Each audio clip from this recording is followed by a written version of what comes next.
रात के ठीक 12 बजे थे। गांव भैरवपुर के बाहर फैला हुआ पुराना कब्रिस्तान गहरी खामोशी में डूबा हुआ था। हवा में सड़े पत्तों की गंध थी और सूखे पेड़ों की टेढ़ी मेढ़ी शाखाएं ऐसे हिल रही थीं जैसे कोई अदृश्य हाथ उन्हें झकझोर रहा हो। उस कब्रिस्तान के बारे में पूरे इलाके में एक ही बात मशहूर थी, जो भी रात के बाद वहां गया वह कभी वापस नहीं आया। गांव में रहने वाला अर्जुन इन बातों पर विश्वास नहीं करता था। वह हमेशा कहता, भूत प्रेत कुछ नहीं होते, ये सब लोगों के डर की कहानी है। एक रात उसके दोस्त राहुल, करण और दीपक उसके घर आए। चारों बैठे हुए बातें कर रहे थे।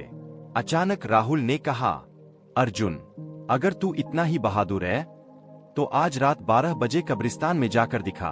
अर्जुन हंस पड़ा, बस इतनी सी बात, मैं अभी चला जाता हूँ। राहुल ने जेब से एक पुरानी लोहे की कील निकाली। इसे कब्रिस्तान की सबसे पुरानी कब्र पर ठोक कर आना, तभी मानेंगे कि तू सच में गया था। अर्जुन ने बिना सोचे कील उठा ली। ठीक है, मैं अभी जाता हूँ। आधी रात को अर्जुन हाथ में टॉर्च लेकर कब्रिस्तान की ओर चल पड़ा। रास्ता सुनसान था। दूर दूर तक सिर्फ झिंगुरों की आवाजें सुनाई दे रही थीं। जैसे ही वह कब्रिस्तान के गेट के पास पहुंचा, हवा अचानक तेज चलने लगी। जंग लगा लोहे का गेट अपने आप करकरर की आवाज के साथ खुल गया। अर्जुन अंदर चला गया। अंदर हर तरफ टूटी फूटी कब्रें थीं। कुछ पर काई जमी हुई थी, कुछ आधी जमीन में धंसी हुई थीं। अचानक अर्जुन को लगा जैसे किसी ने उसके पीछे कदम रखे हों। वह पलटा, कोई नहीं था। शायद मेरा भ्रम है, उसने खुद से कहा। वह आगे बढ़ता गया। थोड़ी दूर पर उसे एक बहुत पुरानी कब्र दिखाई दी। उस पर नाम भी मुश्किल से पढ़ा जा रहा था, रघुवीर सिंह, 1890। अर्जुन ने वही कब्र चुनी। उसने कील निकाली और पत्थर पर ठोकने लगा। थक थक थक। जैसे ही उसने कील ठोकी, अचानक पीछे से किसी के रोने की आवाज आई। अर्जुन ने टॉर्च घुमाई, कुछ नहीं, लेकिन रोने की आवाज साफ सुनाई दे रही थी, जैसे कोई बहुत पास खड़ा हो। अर्जुन का दिल तेज धड़कने लगा। वह मुड़ा और तेजी से बाहर निकलने लगा। अचानक उसे लगा जैसे किसी ने उसका कपड़ा पीछे से पकड़ लिया हो। वह जोर से चिल्लाया और भागने की कोशिश की, लेकिन कपड़ा और कस गया। अर्जुन घबराकर वहीं गिर पड़ा।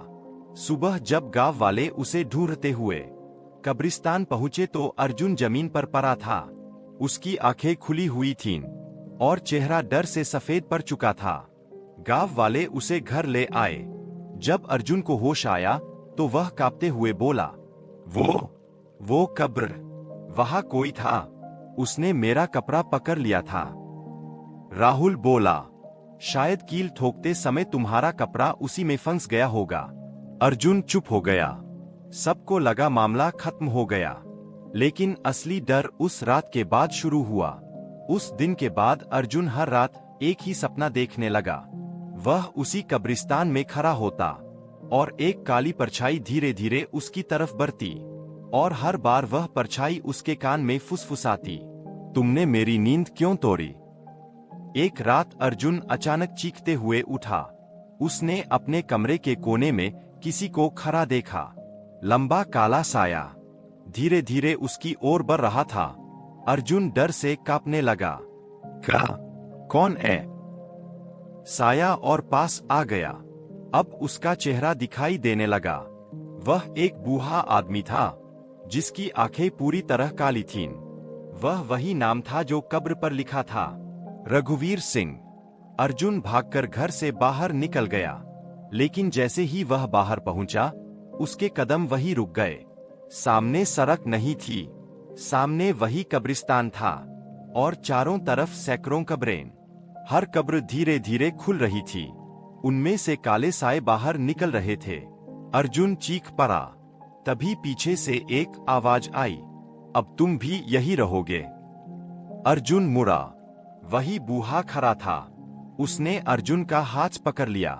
अर्जुन ने छुड़ाने की कोशिश की, लेकिन उसकी पकड़ पत्थर जैसी मजबूत थी। धीरे धीरे जमीन उसके पैरों के नीचे धंसने लगी। अर्जुन घबराकर चिल्लाया, मुझे छोड़ दो। बूढ़ा हंस पड़ा, तुमने हमारी नींद तोड़ी है, अब तुम्हें हमेशा हमारे साथ रहना होगा। अर्जुन जमीन में धंसता चला गया। उसकी चीखें कब्रिस्तान में गूंजती रहीं और फिर सब शांत हो गया। अगली सुबह गांव वाले फिर कब्रिस्तान पहुंचे। वहां जमीन पर एक नई कब्र बनी हुई थी। उस पर लिखा था, अर्जुन, जिसने मृतकों की नींद तोड़ी। उस दिन के बाद गांव में कोई भी उस कब्रिस्तान के पास जाने की हिम्मत नहीं करता, क्योंकि कहते हैं हर रात ठीक 12 बजे कब्रिस्तान के अंदर से एक लड़के की चीख सुनाई देती है, मुझे यहाँ से बाहर निकालो। लेकिन कोई उसे बचाने नहीं जाता, क्योंकि जो भी उस कब्रिस्तान में जाता है वह कभी वापस नहीं आता।